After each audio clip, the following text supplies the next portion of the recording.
in all the countries of the world, the endeavor is to ensure a proper system of justice effectively dispensed to the people for their own good. Now come to the governance of God. He too has his system of justice for the benefit of all of us, for forging, reforming, encouraging us into right directions of behavior. So we have what is called the law of karma, which has been stated in various ways in the various religious traditions of the world. The Ramayana says, Karma pradhan vishwa kari rakha jo jas karai so tas phalu chakha. The same statement is found in the Bible. As you do, that shall you also reap.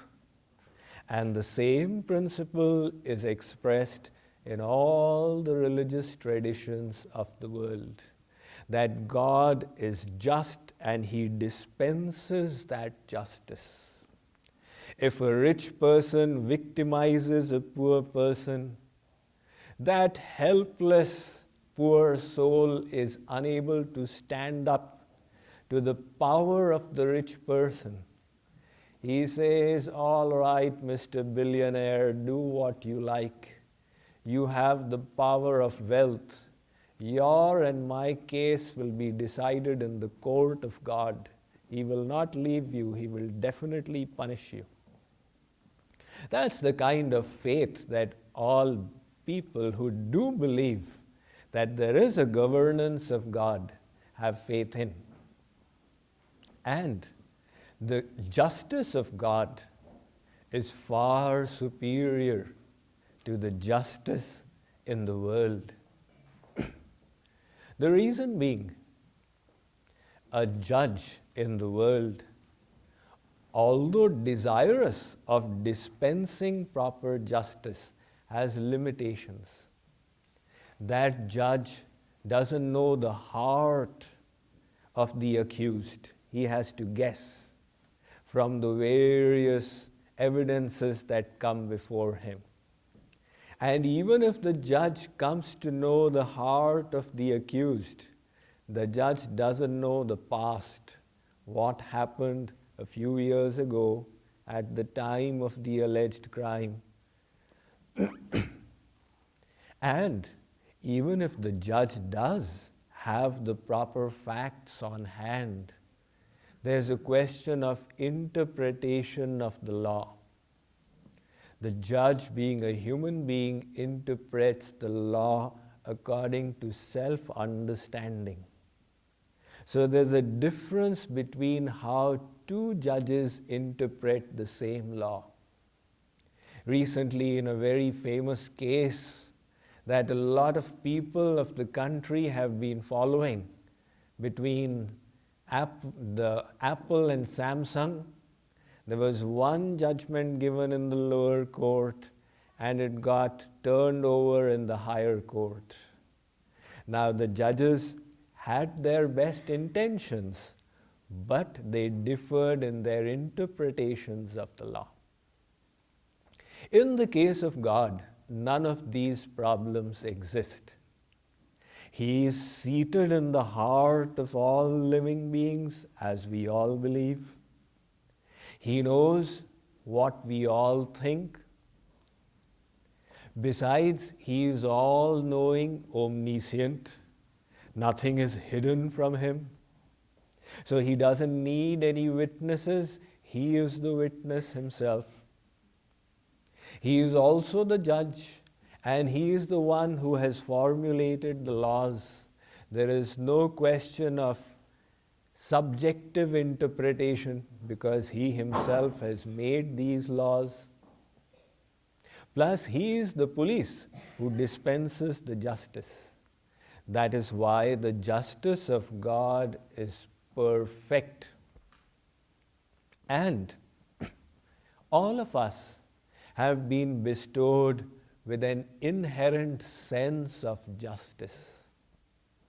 Somebody may be unjust himself or herself, yet that person also wants justice from others. I may speak a lie, but if anybody speaks a lie to me, I dislike it.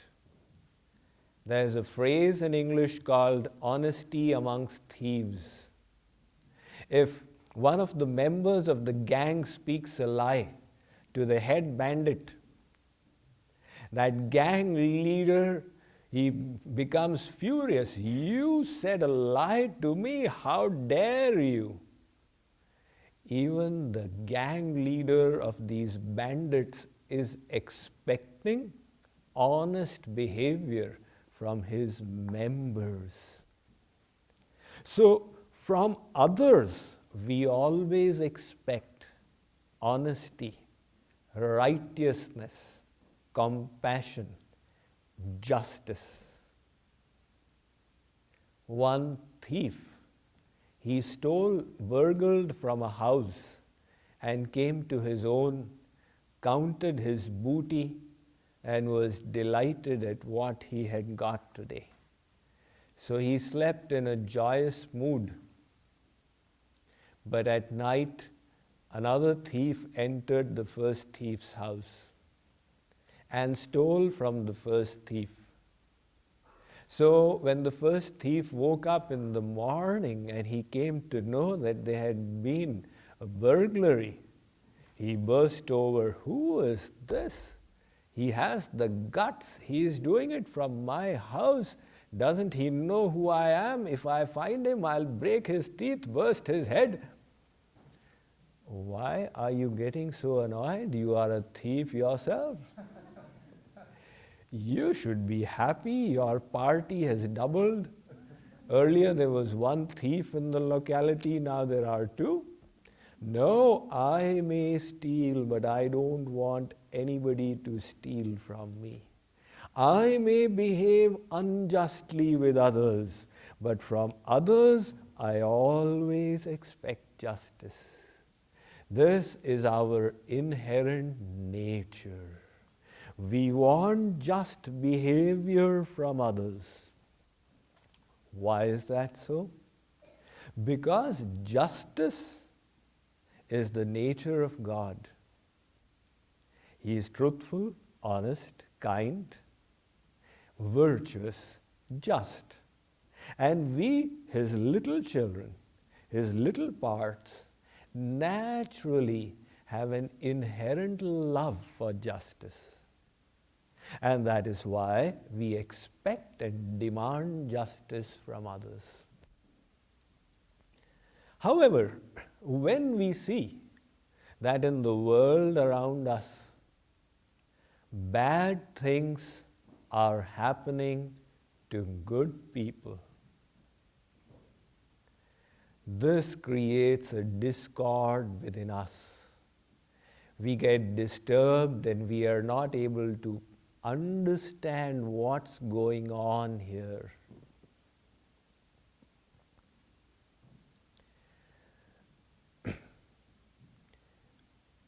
There can be, when such an incident happens, people say there can be two possibilities. Either there is no God and the rule of jungle is prevailing. So the rule of the jungle is survival of the fittest. In Hindi there is a saying, "Jiski lathi, usi ki bhains."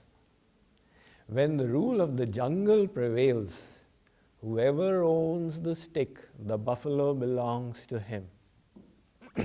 So either that is the rule of the world and that is why bad things are happening to good people, or else God is not really good. A couple of decades ago, possibly 3 decades ago, there was a book published on the same topic, written by Harold Kushner. And this book was very famous at that time. I'm told it is still quite famous. So Harold Kushner, he addressed the same topic of why bad things happen to good people. Kushner was a rabbi, and his son developed progeria, a disease of premature aging. So by the age of 14, his son went through the entire lifespan and displayed symptoms of an 80-year-old, and finally he passed away. Kushner was deeply disturbed by what happened. He said, "My son did nothing to deserve this. I did nothing to deserve this. Why did this happen to my son? Why did it happen to me?" So he went through his arguments in this book, and he considered two possibilities. He said, either there is no God, he said either God is not all good, he has an evil streak in him, that is why he permitted this to happen. Or else, God is all good, but he is not all powerful. He wishes to do good, but he is unable to do it. And that is why this took place. So Kushner weighed on the second side. He said, we can't accept a God who is not all good. We do believe that he does intend good, but it's not within his capabilities, and hence such a thing happens. Now, that was his take on this subject. I would like to present my understanding of this subject.